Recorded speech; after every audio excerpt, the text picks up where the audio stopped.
Hi people, it's me, Anja. My pronouns are she and her, and welcome back to my channel for part 28 of my favorite Sapphic books with Sapphic main characters. The first book on this list is called Daughter of the Bone Forest. This story is a YA fantasy following two Sapphic main characters who are both reluctantly bound by fate, and they must weather their dangerous courtship as a prophesized war looms behind them. Does that make any sense? Anyway, I thought this book was so good and so well done. First of all, I love a queer normative fantasy because, as I've said before, I've never quite understood fantasies where if there's no religion involved in the world building, like, why is there homophobia? You know what I mean? Like, if you're not using religion to justify and weaponize homophobia, then why does it exist? Anyway, this book was so good and so fantastic. Second of all, I also understood so easily the politics in this book. And typically, historically, I don't really enjoy political fantasies because when I was younger, I never quite understood politics in real life because it seemed to me that all of these people in power were seemingly making what they called to be good ideas, but then I looked at them and their ideas, and I realized, like, all of these ideas seem so bad. Like, why are you banning gay marriage? Why does it bother you so much that your lesbian neighbor is getting married? Like, who cares? Anyway, this book was so good. I loved the characters, the sapphic romance, the world building, the politics, everything. I'm so excited to read the sequel. I'm not quite sure when it comes out exactly, but I'm excited to read it because this book was so good and so awesome. So anyway, with that said, I would definitely highly recommend it. The next book on this list is called Ladies' Night. This story is a YA fantasy following two main characters. One of them is disguising herself as a knight to enter into this tournament where the prize is the princess's hand, and the other main character is the princess. I think this book was so good and it's so well done, and it's set in medieval England, and I think everything about this book is excellent and brilliant and just awesome. So first of all, I love the characters and I love the romance, and I'm so excited to read the sequel. When I read this book though, it was assumed that it was a standalone, but I guess this book did so well that they're writing a sequel and the cover was just released, and I'm so excited. I think it's called One Night Stand, if I'm not mistaken. But anyway, the romance, the characters, the dynamic, the chemistry is so cute and so well done. I also loved the plot and the pacing and the writing and the characters and everything. This book is excellent and it deserves all the hype and so much more. So anyway, with that said, I would definitely highly recommend it. The next book on this list is called Not for the Faint of Heart. This story is a YA fantasy following two sapphic main characters. And basically, this book is inspired by Robin Hood, if I'm not mistaken. And it follows the granddaughter of Robin Hood, who kidnaps a cheery hero main character. And basically, like, they fall in love, but that sounds like Stockholm Syndrome. So that's not what I'm promoting, and I'm really not selling this book well or really explaining or articulating the synopsis well, so let me start over. My review is that I rated this book 5 stars, and I think everyone should read it because I loved the characters and the plot and the romance and everything, and basically I love found family, and I love, like, the politics of the forest and everything, like I mentioned earlier. Historically, I've never really enjoyed political fantasies, but I love political fantasies with the lens of marginalized people. I think that that makes the story come to life so much more, because in the past, when I was younger, I was reading so many heteronormative, straight, white fantasies, and I think that that element makes YA fantasy so much more, like, unappealing to me than reading about queer characters or POC characters or disabled characters or anything like that. Anyway, I just watched Wicked for Good last night, so that's why I'm thinking about all of this, because I thought that part 1 was a queer allegory and part 2 disappointed me. So anyway, this book was so good and it's so fantastic and I think it's so well done. I loved every single element of it and I think it's awesome. So with that said, I would definitely highly recommend it. The next book on this list is called A Feast for the Eyes.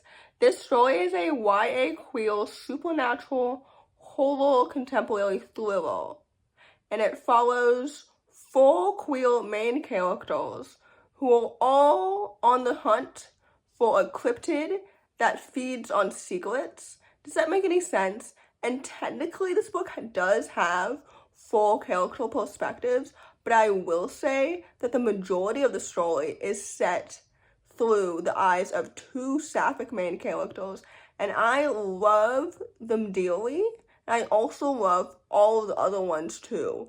I think this book is excellent, and it's fantastic, and it's so good. I love the found family, I love the friendships, I love all of the queer romances, I love the characters individually, as people, as teenagers, as friends. I love them, and I also loved the world building. Like, this book is excellent and it's so thrilling, and I love the pacing and the writing and everything about it. I think this book is fantabulous, and I loved it, and I think that everyone should read it. So, therefore, I would highly recommend it. The next book on this list is called I've Got My Love to Keep Me Warm. This story is a YA contemporary following 2 high school seniors who are fake dating, and I love this book so much.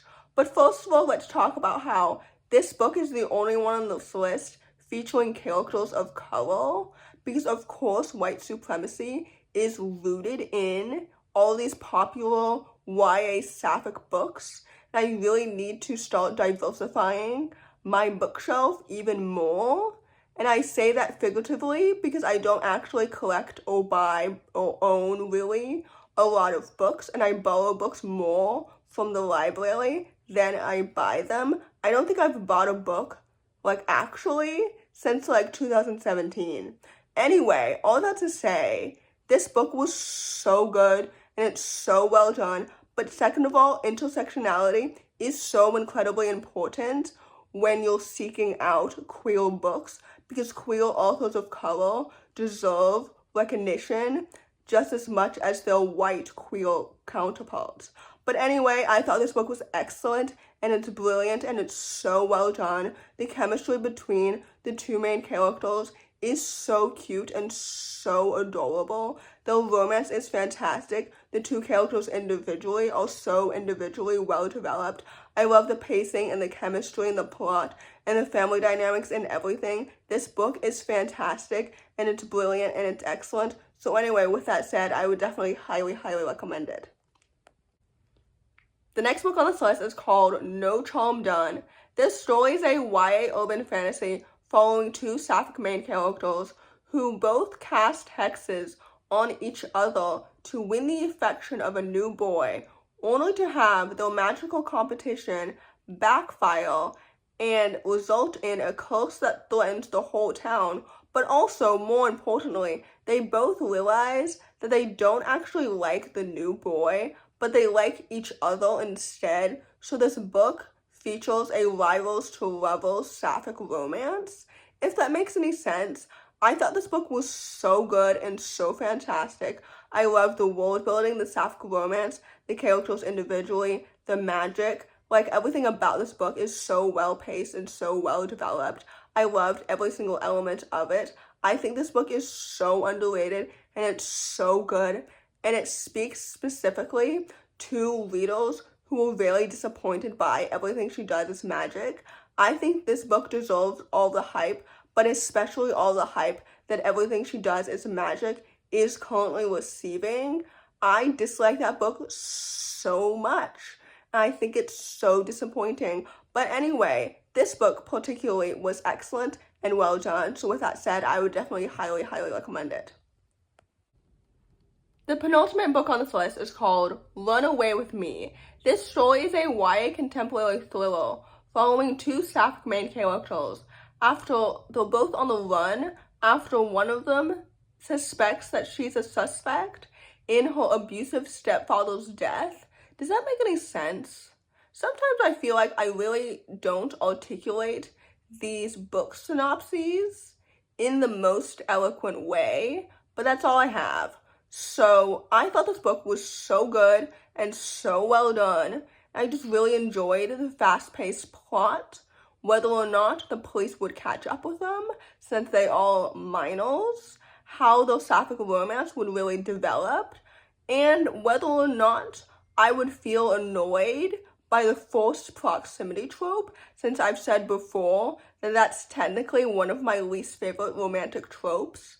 But I thought this book did everything so well, and I really enjoyed every single second of it. I enjoyed the plot and the pacing and the characters and the Sapphic romance and literally everything that happened. I thought this book is so well executed and so well done and so underrated. So anyway, with that said, I would definitely highly recommend it. The last book on this list, and definitely not the least, is called Ordinary Love. This story is an adult contemporary romance following a bisexual woman who's stuck between her abusive husband and her old flame from before. I think this book is so fantastic and it's so good, and I would even go as far to say that I would recommend this book to anyone who ships Glinda and Elphaba from Wicked, except in this scenario, Fiello is evil and not just a plot device that exists between Glinda and Elphaba, if that makes any sense. And yes, as I mentioned before, I just watched Wicked for good last night. So yes, everything I said about Fiello specifically is about the second part of Wicked. But anyway, I thought this book was so fantastic and it's so good. First of all, it really depicts emotional abuse so well, especially on a mother of 2 children. Second of all, the Sapphic romance is so adorable and so well done and just so well paced.